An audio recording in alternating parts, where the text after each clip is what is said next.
Pat Riley's recent comments indicate that Tyler Herro is a big part of the franchise, but can they afford to keep him? And what value would he have in any trade? We'll take a deeper dive into Herro's future in Miami on today's episode of Locked On Heat.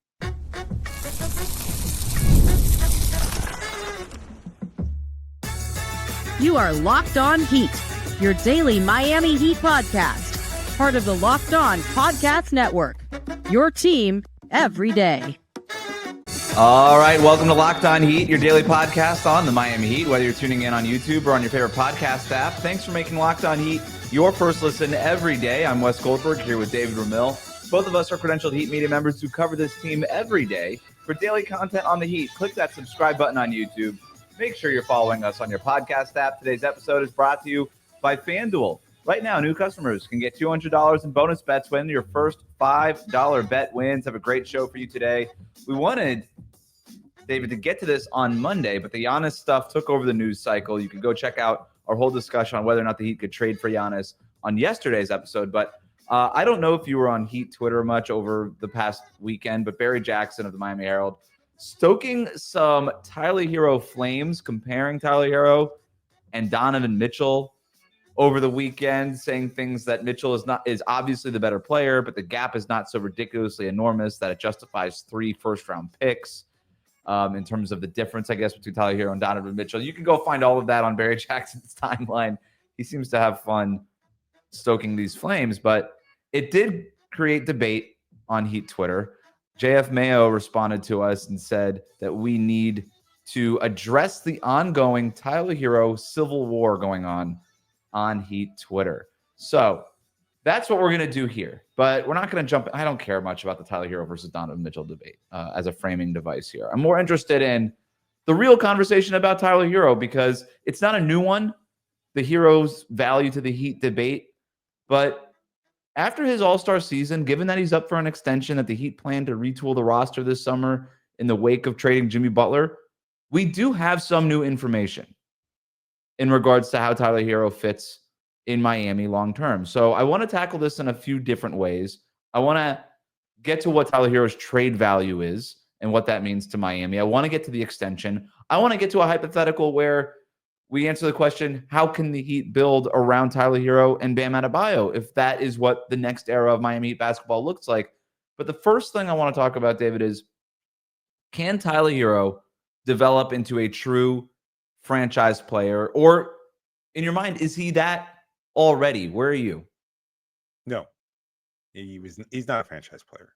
I mean, we're talking a franchise player could have different connotations and meanings. You could have a franchise player like Bam, who I believe they view as a cornerstone because of what he represents, not just on the court, but off of it. And that's entirely fine. But I think in the context in which you're asking, Tyler, frankly, is neither of those things. He doesn't represent the team off the court, and he doesn't excel to that point on the court where he is a franchise player. He's a good player.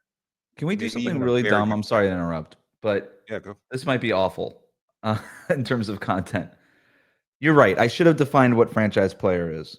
And would you agree that maybe there's like 3 kind of levels of whatever a franchise player is? The first level, the very top level, the elite of the elite, face of the franchise might be the most elite. Yeah, sure. And then you have franchise player under that, which is we're invested in this guy long term. He's not necessarily the guy leading the jersey sales across the league. He might not be somebody that's getting us on the ABC game on a Sunday afternoon, but he's our franchise player. We're invested in him long term for whatever that means. He's one of our guys. Okay. And then maybe below that is cornerstone, where it's we value this player a lot. We view him as a key building block, but he's not the big centerpiece where the room is revolving around him.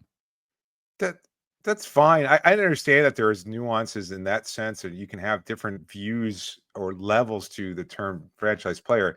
But really, the only one that matters is the first one. You've got to be a top tier player.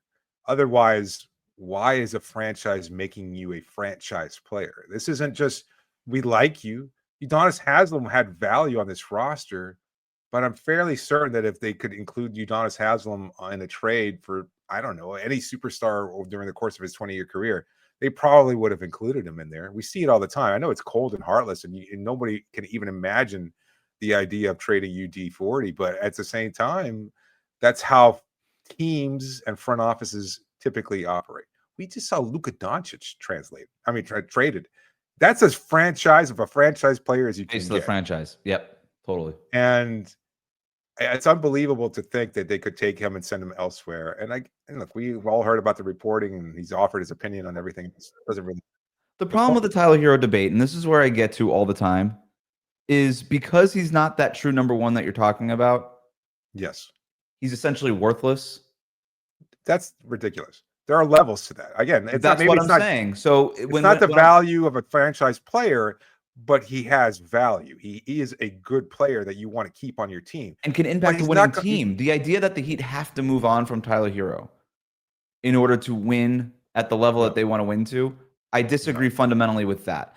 And that's the part of this that I want to get to is that's fair. Can Tyler Herro be a part of a team that's winning at the level and be one of the top guys on a team? Yes. You and I know this. He can't be the top guy. What you just said is absolutely true. Okay, fine. Who cares? How many guys can be the top guy? That is such a rarity.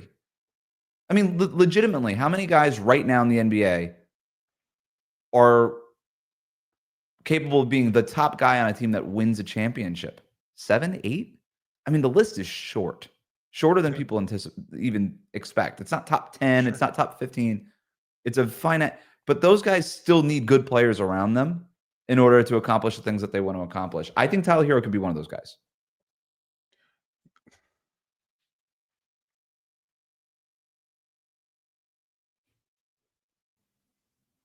You think you can win with Tyler Herro as your number one option, and you want to build a team around Tyler Herro? No, that's not what I'm saying. I think he could be one of the guys around the number one option. Okay, that's fine, but that's not what you said. What you said was you made it seem like he should have the kind of value of being a number one player. I think you're going to get a lot of production from him, despite everything that we've seen in the playoffs or where he's had his struggles. Those are well documented, and I think there are valuable concerns and valid ones. And also, I think they're part of the problem that the rest of the roster is so depleted and so limited in what they can do that, of course, you can target Tyler and basically take him completely out of the equation. Now, you could argue that a true superstar is never really taken out of the equation, but to Barry Jackson's tweets this weekend, even Donovan Mitchell, as great a star as he is, and I think a franchise player, is also somebody who can have a bad game or can be limited or can be mitigated. Mm-hmm. So there are very few players that can carry a team despite not having any kind of support. I'm sorry, I didn't mean to cut you off. Go ahead. No. I just think Tyler can be a good complementary player, and there's nothing wrong with that and that view. It's just you don't have to build a team around him. Now you can build a team around him and X, as long as you're building a team that does complement them together, that pairing, whatever it might be, in order to be a championship contending team. I don't think that pairing is Bam Adebayo and Tyler Herro. Like I don't think you're going to win a championship with those two as the focal point of the team. It could be those two and somebody else. Right. But that seems also a very difficult challenge for the Heat front office. Yeah, let's put a pin in that specific thing because we're going to talk about that later. But based on what we saw from Tyler Herro this past season, I do think the facts have changed a little bit. Now, we have seen 2 playoffs in a row for different reasons of Tyler Herro having to be the number one scoring option. And we saw what happened. Yep. The Heat essentially got swept in both series. Gentleman's sweep against Boston. Okay. We know this. Like the team was also extremely depleted by injuries, and it's just a bad roster overall in both series. For whatever, just they were bad rosters that Miami had available to them in both of those series. There is a lot that needs to be done to this roster. I think the difference between, and this is so much of this is semantics, and it's why I basically log off of Twitter when these arguments start happening because it's just ridiculous. But the idea of building around Tyler Herro or building with Tyler Herro, if you proposed the Twitter question, can you build a contending team building with Tyler Herro versus a team built around Tyler Herro, you would get dramatically different answers to that question. I think you could build with Tyler Herro. He's a building block. He's a cornerstone. I think he's, people can debate this, and it's just semantics, a franchise player. I think he's also that, in that you are investing in him as a member of your franchise long term. Is he the number one option on a championship winning team? No. Is he the face of the franchise? No. Okay. As we've already established, few players like that are. But what we saw from Tyler Herro this past season, and this is my biggest takeaway, and it's why I think it's worth having this debate again, because the facts changed. What we saw from Tyler Herro this season is a player who can and is willing to thrive next to a dominant scorer. But he was asked to do more because that dominant scorer quit on the team and then was traded. But we just heard Tyler Herro saying in his exit interview, he walked in thinking he was going to be the guy playing off of Jimmy Butler and Terry Rozier. And that didn't happen, and Miami needed more from him.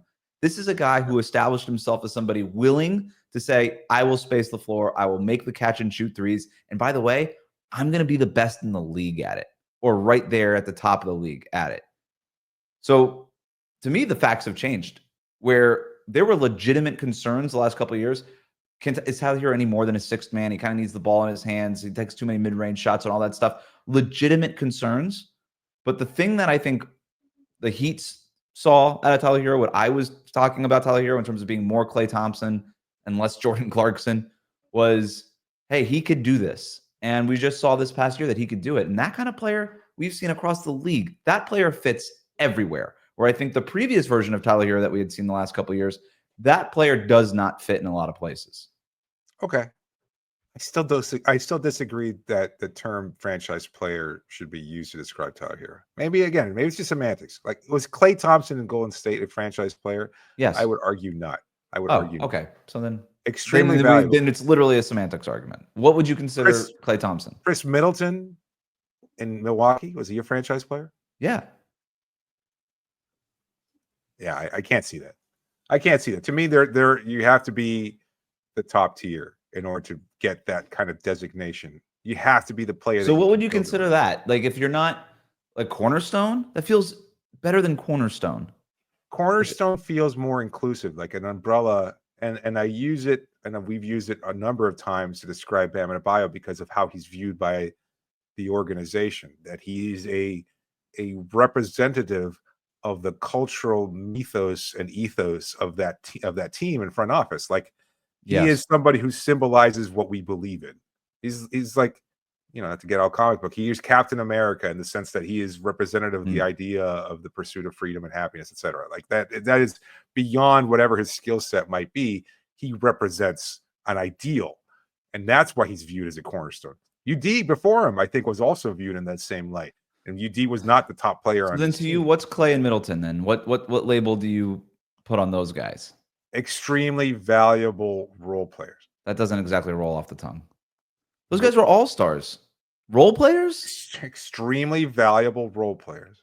That seems not good enough. Franchise investment? A new term. Yeah. Really cool guy to have around to play off the step. Cool. Chill dude. All right. If the Heat were to trade Tyler Herro, what could they get back in a Tyler Herro trade? I think that has also changed pretty dramatically after his All-Star season. We'll talk about that and more here on Locked On Heat. Today's episode is brought to you by Hungry Root. Listen, a lot of people nowadays have very busy schedules. It seems like there's always something going on. It's like busy season from house to house. You don't have a lot of time to go grocery shopping or to cook healthy meals at home. And you know what? That's why you should give a chance to Hungry Root. Hungry Root is like having your own personal shopper and nutritionist wrapped into one. They take care of grocery shopping and meal planning, offering personalized recommendations based on your taste and health goals. Trying to lose weight? Guess what? Hungry Root's got you covered. Trying to find a right balance of nutritional different things that you want to include in your diet? Hungry Root's got you covered. In my case, are you a vegetarian or you want a plant-based diet? Hungry Root has you covered. They've got so many different options. The meals come together in 15 minutes or less, giving you time for, I don't know, spend time with your family, to go work out, to go engage in some new hobbies, to listen to this podcast. So many different things that you can use to take advantage of your time. And now you can take advantage of this exclusive deal. Get 40% off your first box plus a free item in every box for life. That's right, for life. Go to hungryroot.com/LockedOnNBA and use the code LockedOnNBA. That's hungryroot.com/LockedOnNBA, code LockedOnNBA for 40% off and a lifetime free item. Now, our episode is also brought to you by Monarch Money. Sometimes you check your bank account and you wonder, where did all your money go? Maybe you were spending it on, I don't know, buying groceries that you didn't wind up using. Between dining out, online shopping, entertainment, and so much more, it's easy to lose track. That's where Monarch Money comes in. It's your personal CFO giving you full visibility and control over your finances. Monarch Money isn't just a budgeting app, it's a complete financial command center. You can track all of your accounts, investments, and spending in one place, so you stop just managing your money and you start building actual wealth. When you start using Monarch, you will be surprised to see just how much money you're spending on food delivery or other expenses that maybe you could cut down or curtail. Now you can budget smarter and save more. And instead of juggling all these multiple apps, you could just use Monarch to check your finances, to track spending, and even plan long-term goals. So take control of your finances with Monarch Money. Use the code LockedOnNBA at monarchmoney.com for 50% off your first year. That's monarchmoney.com, code LockedOnNBA for half off your first year. We'll be right back. Thanks for making Locked On Heat your first listen every day. What is Tyler Herro's trade value? He's a 25-year-old, one-time All-Star. He averaged almost 24 points per game last year for Miami. That's 26th in the league in points per game. He made the 6th most threes in the league. Only Derek White, Malik Beasley, Steph Curry, Anthony Edwards shot a higher percentage on as many three-point attempts, and only Steph and Ant took as many pull-up threes, because a lot of those Tyler Herro threes were high degree of difficulty. He's got 2 more years under contract, making $31 million and $33 million. He is also obviously up for that extension. We'll talk about the extension part of this here in a second, but it's obviously a big question when it comes to Tyler Herro's trade value, because any team that would theoretically be trading for Tyler Herro would have to deal with the extension. But would you say, we'll start here, after this past season, would you say that Tyler Herro's trade value has increased after this last year? I think pretty clearly, yes. You can see that he's taken serious steps towards growth. And I think that's undervalued and appreciated by the fans themselves, because they don't know how much work it takes to get to where Tyler has become the player that he is. It's a monumental leap. You could just go in there and, with, quite frankly, limited physical tools, to go from being the elite scorer that he was as a sixth man to being a dependable part of your offense, the fulcrum of your offense, the way he did this past season. To do that within 3 years of a still quite young career, that's an incredible leap that very few players could take. To become an all-star. Again, think about that. There's 24, though. In a league of 450-plus players, he's one of the 24 best players. This past season, what that counts for, and I know that you have to make a certain requirement in games, it doesn't matter. He is an all-star. That is an honor that can never be taken away from him. And whether you value that honor or not, that doesn't change what he was able to accomplish. He is a very good player who's become even better over the course of his short career. And I think that holds incredible value. So when you're looking at how other teams view him, I think it's fair to say we like Tyler. We saw something from him, but you cannot also view him as we were debating before, a franchise type player. So there's increased value, but not to the point where you're going to go all in to get Tyler. To me, he's more of we already have a roster in place. We could add him to our roster to be complementary. There's a lot of teams that would love to have a scorer and player as good as Tyler Herro to complement someone that's already on their team, and they just don't have that. Yeah, I think maybe a year ago, he's probably in that Kobe White mix. Maybe even like a Zach LaVine mix. Probably a little bit less than Zach LaVine even. Has he gone away from the idea that he's just a six man? Because I think that's been BS for a while, but I think it's also... That's what this past year cemented, is clearly not a six man. I mean, the offense was better when he was on the court, regardless of who he played with, plays off the ball, all of these things. And the fact that the coaches voted him in as an all-star. Like, who really cares about what the casual fan thinks about Tyler Herro? In the league, people who know ball, yeah, everybody's saying this guy could Chris space the floor Bosh. for us on an elite level. Chris Bosh like made the All-Star team, never voted in. You can say whatever, but he's a Hall of Fame level player, and he was voted in a number of times by coaches, even when he was being the third wheel, if you want to look at it that. Yeah, Bam. Bam's the same way. He's got like these players have the respect of coaches and front office personnel across the league, and Tyler Herro has joined that conversation. I think now, in terms of where his trade value is at, he's graduated from that six-man spark plug microwave scorer Kobe White type. He's closer to, I think, a Darius Garland type. One-time All-Star, can't be the number one option on a team that's winning at a high level, but can definitely be one of your top options for a team that's winning at a high level. Zach LaVine? I think he's higher than LaVine just because of where the contract and the relative age is. But maybe where LaVine was at his peak, yeah, I think Tyler Herro is probably viewed right around the same as that at this point.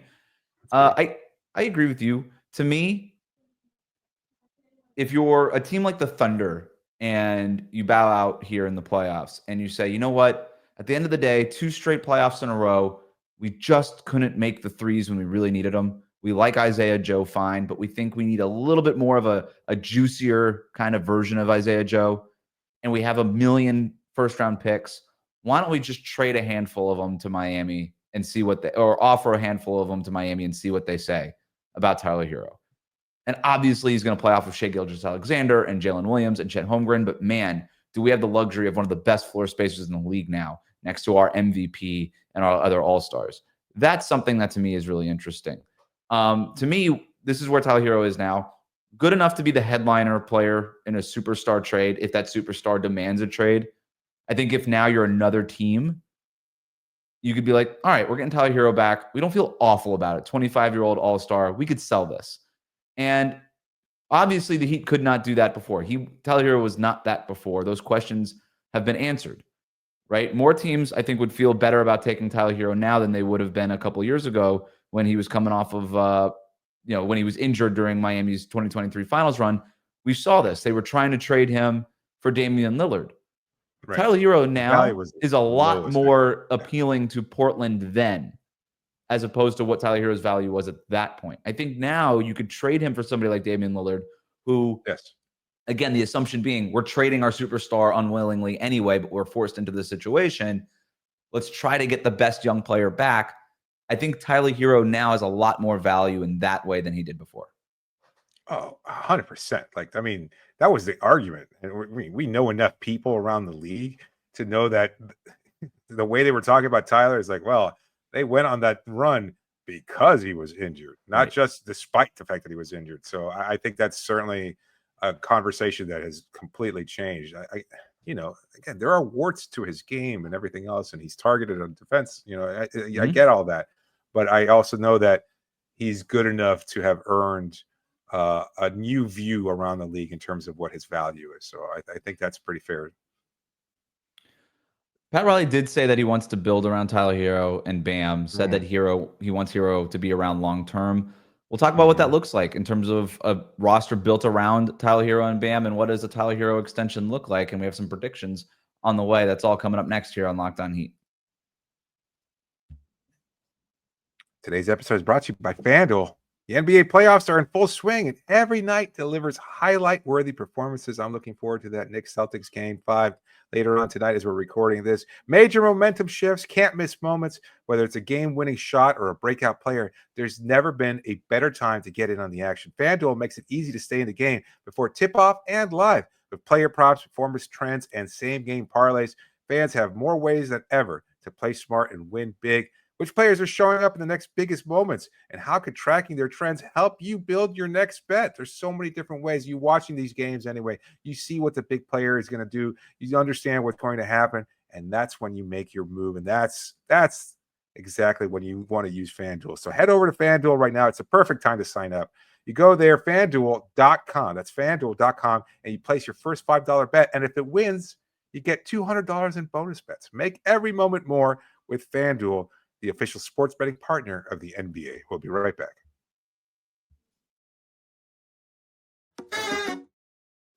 Let's talk about the Tyler Herro extension part of this before we get to how you would build hypothetically around Herro and Bam long term. But Tyler Herro eligible for a 3-year, $150 million extension starting October 1st.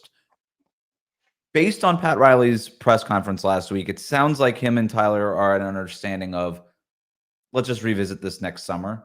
Now, that's not to say that they can't engage in October if certain things happen this offseason that motivates Miami to get something done sooner rather than later, right? If they strike out on all their stars and they say, I guess we're building around Tyler Herro and Bam long term, let's just get Tyler Herro inked and settle all of this and move forward with that as the plan.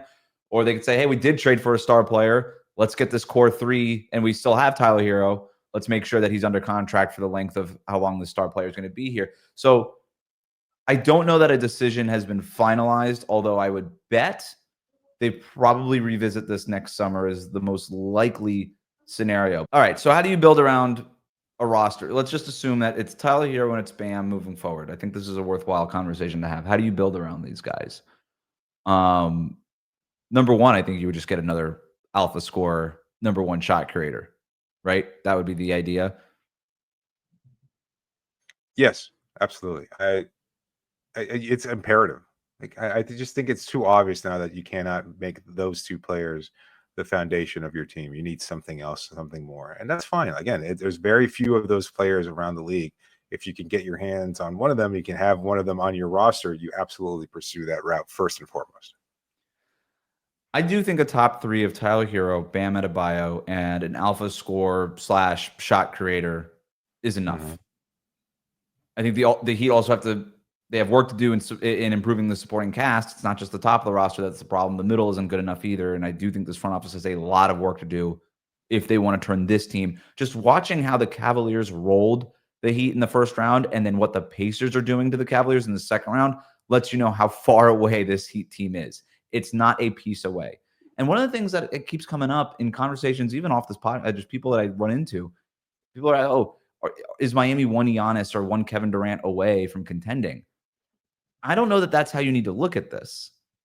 It makes them better, but the Heat also have to do more on top of that.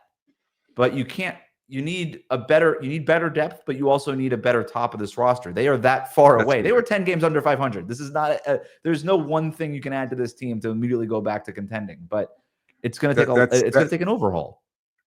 That's what I'm thinking. And you made this point in our conversation about Giannis. The idea of building a big 3 is no longer sustainable. You build a big 2 with at least a star, a superstar, an elite level player, and then you kind of figure it out from there. And then you just build out the rest of the roster, because guess what? They're all going to look better as a result of playing off that superstar. I don't think you can build a big 3 that includes Bam and Tyler Herro. Like even adding Kevin Durant, as much a great concept as that is, I don't know that you can contend without all the rest of the players that you'll need surrounding them, whether they're high-level shooters or 3-and-D wing defenders. Like you're going to have to find somebody, and you're just not going to get that because of the constraints of the CBA. You're not going to be able to add those as easily as you could have in years past. There's just too many restrictions that are built in there to avoid that sort of thing. So the pushback on that would be you've got Bam and Herro's bird rights. And if you trade for Kevin Durant, you would have his bird rights because he hasn't been a free agent since 2019. So his bird rights would come with him too.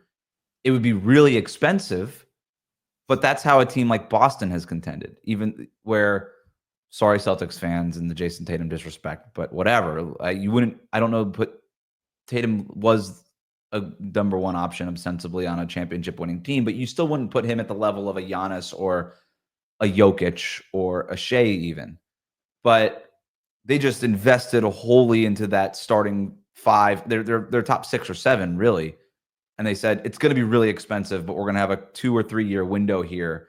And we're willing to, pay the bill. And then everybody knows what happens after this. They're going to have to trade a couple of guys. But hey, we had this window of 2 or 3 years, and that was worth it. Miami could do that, where they say, you know what, let's just call it Kevin Durant, because we'll put, but it could be anybody, but let's just call it Kevin Durant. Let's put Kevin Durant with Tyler Herro, with Bam Adebayo, pay Tyler Herro, figure that part out later. We've got Bam on the contract extension. We'll pay the new guy. And then we've got their bird rights, and then we'll figure out ways to use our exceptions and use all of these things to add to this roster, it would be really expensive, but you could talk yourself into doing it for a couple of years if it opens up the window. That would be the only other way. But you're right, because it is so insanely expensive that you can't assume that they would do it. That would be the only way to do it. Yeah. And we heard Riley say that they're actively trying to avoid paying that at some point. So it's good point. They're aware of the cost. They're not being cheap. Obviously, it's one of the higher payrolls in the league. I know that narrative is out there for ridiculous reasons, but it's also something they're trying to avoid having to spend much more than they need to, and especially if you're just building a team that's below 500 in terms of the regular season record. What are the things that you would look at if it's just Bam and Herro? Ooh. I think you're halfway there with Khalil Ware. It's important to have a shot blocker, and he's not there yet. We haven't seen those kinds of minutes from him at a sustainable pace. I think he'll get there eventually. You're going to need a shot blocker that is going to be able to erase what Tyler lacks defensively along the perimeter. He's a guy who can clean up your messes. I'm not going to say necessarily Hassan Whiteside, but something along those lines isn't a bad case example. Like, you're looking at what Whiteside did when you had guys like Dion Waiters or Goran Dragic or somebody else that might have been a subpar point of attack defender. You're going to need somebody like that. I don't think Garland or Donovan Mitchell are considered elite defenders. No. Garland is a weak defender. I'd say Mitchell is probably an average defender at best, and he gambles sometimes, so he's not viewed as a high-level defender. But guess what? Their defense is pretty solid when it needs to be, because you've got Evan Mobley and Jared Allen. So you've got two shot blockers in their roster. You can make a case that Ware and Bam are kind of that same model, or at least fit into something similar. So I think that's one step. I think you also need to surround him with another high-level wing player that can defend the perimeter, a guy that's a little bit longer and rangier than a Haywood Highsmith, but probably a similar skill set in terms of defense on that perimeter and a reliable three-point shooter that spaces the floor. Like and Andrew then Wiggins? ultimately, I think you just described Andrew Wiggins in a good season. Andrew Wiggins in a good season. That's the point. The good season and the consistent part. And I don't know. Like, he's being asked to do more here in Miami. And yes, it'd be great if you could consider acquiring Kevin Durant and still keep Wiggins on this roster. That doesn't seem likely either. And then lastly, I would say you have to have an established playmaker. And I think Davion Mitchell could be that guy. If you're going to get high-level defense from him, and he's not necessarily a playmaker, but I think he's good enough to set up those other players around him.